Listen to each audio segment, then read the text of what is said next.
Coming to the seventh part of this chapter, now let's study about the group second element, that is alkaline earth metal.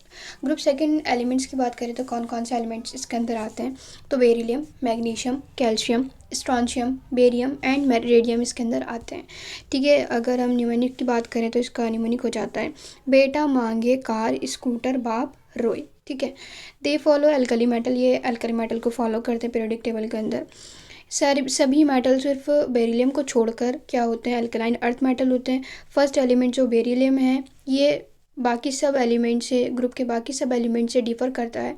ठीक है, और diagonal relationship show करता है aluminium के साथ। किसकी बात करें, बेरिलियम की, जो कि एक्सेप्शनल बिहेवियर शो कर रहा है और इसी वजह से इसको अल्कलाइन अर्थ मेटल में भी नहीं रखा गया। और बाकी दूसरे एलिमेंट से, मतलब जो मेंबर के रिस्पेक्टिव एलिमेंट्स है उनसे काफ़ी सारी प्रॉपर्टीज़ डिफर शो करता है। ठीक है, और डायगोनल रिलेशनशिप शो करता है एल्युमिनियम के साथ। एटॉमिक और फिजिकल प्रॉपर्टीज़ की बात करें तो टेबल 10.2 में देखिए वो आगे डिस्कस कर लेंगे।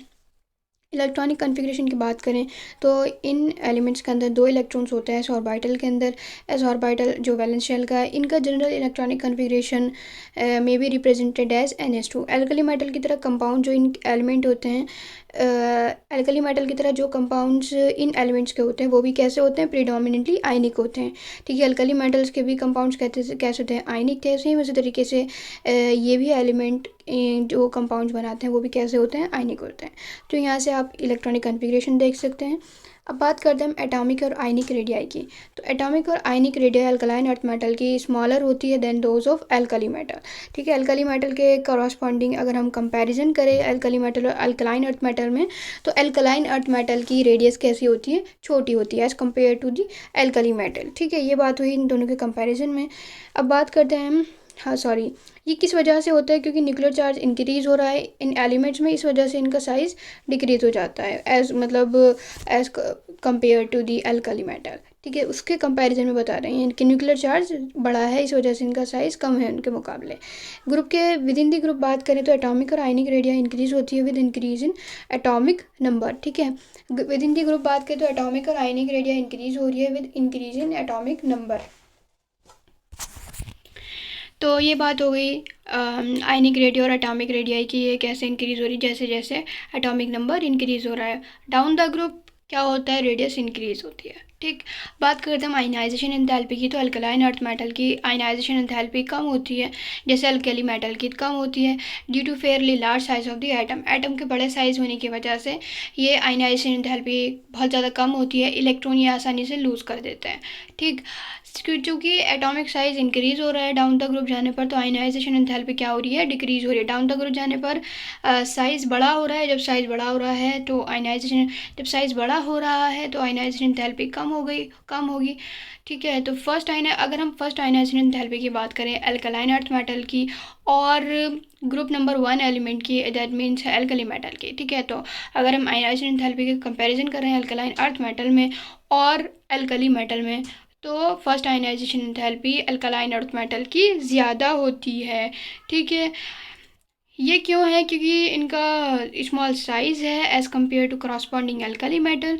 क्योंकि एल्कली मेटल का साइज़ कैसा है, ज़्यादा बड़ा है as compare to alkaline earth metal. ठीक है, तो this is due to small size, alkaline earth metal के स्मॉल साइज़ की वजह से as compare to the corresponding alkali metal. ये बात हुई फर्स्ट आयनाइजेशन एंथैल्पी के कंपैरिजन की।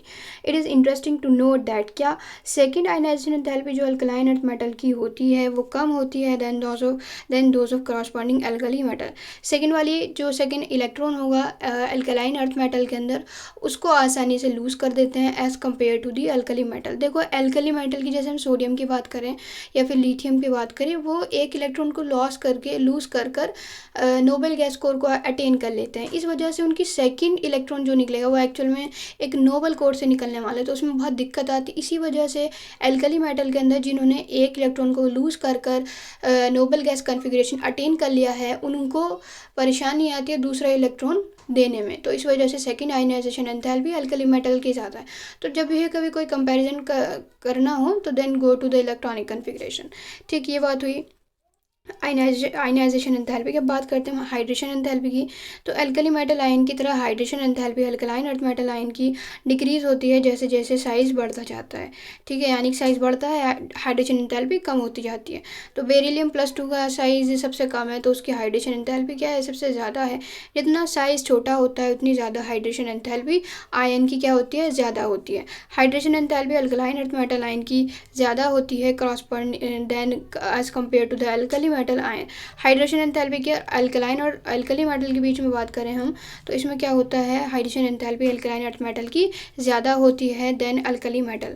तो इस तरीके से जो अल्कलाइन अर्थ मेटल के कंपाउंड्स है वो एक्सटेंसिवली हाइड्रेटेड फॉर्म में रहते हैं as compare to the alkali metal. ठीक है, जैसे MgCl2 और कैल्शियम क्लोराइड की बात करें तो MgCl2.6H2 की तरह में एग्जिस्ट करता है, कैल्शियम क्लोराइड .6H2 में, जबकि NaCl KCl इस तरीके कोई हाइड्रेट का फॉर्मेशन नहीं करते हैं। तो एल्कली और अल्कलाइन अर्थ मेटल में कौन सबसे हाइड्रेट बनाता है, कौन किसके कंपाउंड्स एक्सटेंसिवली हाइड्रेट फॉर्म में रहते हैं, तो एल्कलाइन अर्थ मेटल के। ठीक, ये बात हुई हाइड्रेशन की, हाइड्रेशन एंथैल्पीज़ की। अब बात करते हैं फिजिकल प्रॉपर्टीज़ की, तो alkaline earth metal in general silvery white lustrous और रिलेटिवली सॉफ्ट होते हैं लेकिन हार्डर होते हैं देन अल्कली मेटल। ठीक है, then the alkali metals. Alkaline earth metal के अंदर क्या होता है, जनरली सिल्वरी वाइट लस्ट्रस और रिलेटिवली सॉफ्ट होते हैं लेकिन हार्डर होते हैं देन दी अल्कली मेटल।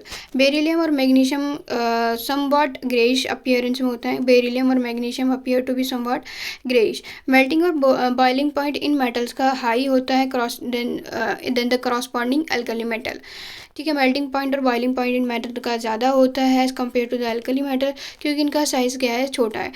जो ट्रेंड है हाउएवर वो एक सिस्टमेटिक वे में नहीं होता, मतलब कोई ऐसे रेगुलर ट्रेंड नहीं होता कि डाउन द ग्रुप जाने पर इंक्रीज़ हो रहा है या डिक्रीज़ हो रहा है, बल्कि कभी बढ़ता है कभी घटता है।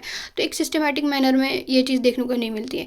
ठीक है, हम बात कर रहे हैं फिजिकल प्रॉपर्टीज़ की, तो alkaline earth metal generally silver white lustrous होते हैं, रिलेटिवली सॉफ्ट होते हैं लेकिन हार्डर होते हैं than alkali metal, but harder होते हैं। ठीक है, सॉफ्ट होते हैं लेकिन हार्डर होते हैं देन अल्कली मेटल्स। ठीक है, ये बात हुई। बेरिलियम और मैग्नीशियम कुछ समवॉट ग्रेइश अपीयरेंस होती है इनकी। मेल्टिंग और बॉइलिंग पॉइंट इन मेटल का हाई होता है than as compare to the alkali metal, उनके स्मॉल साइज़ की वजह से। ट्रेंड लेकिन सिस्टमेटिक नहीं होता।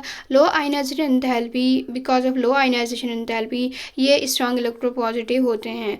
कम आयनाइजेशन एंथैल्पी होने की वजह से ये स्ट्रॉन्ग इलेक्ट्रोपॉजिटिव नेचर दिखाते हैं। इलेक्ट्रोपॉजिटिव कैरेक्टर इंक्रीज होता है डाउन द ग्रुप जाने पर, जैसे बेरिलियम टू बेरिलियम जब हम जाते हैं, जैसे calcium strontium impact characteristic brick red crimson Apple green colour, ये कलर की बात कर रहे हैं कि कौन कौन से कलर शो होते हैं। ठीक है, strontium barium calcium impart characteristic brick red crimson and apple green colours respectively to the flame.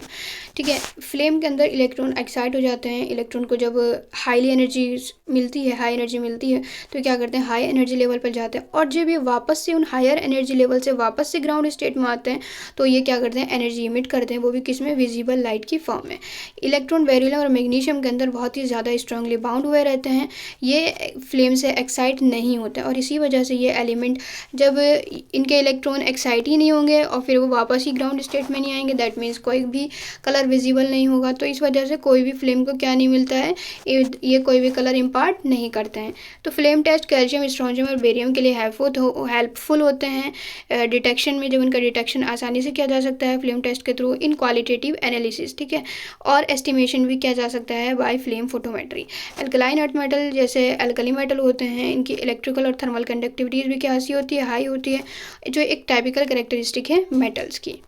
ठीक है, फिर मिलते हैं नेक्स्ट वीडियो में केमिकल प्रॉपर्टीज़ के साथ।